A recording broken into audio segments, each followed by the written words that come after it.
Sir, આ બધી પુરસ્કારો પરથી એવું યાદ આવે છે કે તમારે એક રાષ્ટ્રીય પુરસ્કારની પણ માંગણી છે સર. તો એના વિશે શું કહેશો સર, ને તમે શું માંગણી શું છે એકચ્યુઅલી?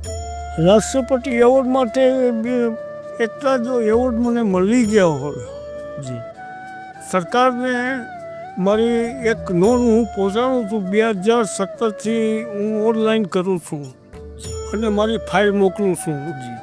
સમજ્યા?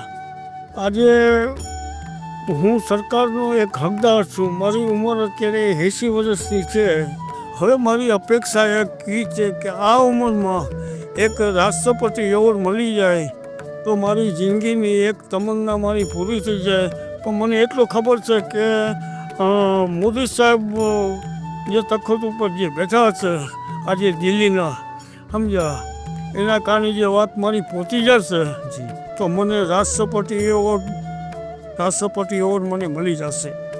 મને મારે સાથીને મને પાણી છે કે મારી વાત જો એ પહોંચી ગઈ મોદી સાહેબને તો હું હકદાર છું. અત્યારે મને મળવો જોઈએ, પણ મને એટલી ખાતરી છે કે નરેન્દ્ર મોદી સાહેબ બેઠા છે તો મને મારી અપેક્ષા મારી પૂરી થઈ જશે. પોડટ્રેપ, ધ ગુજરાતી પોડકાસ્ટ શો.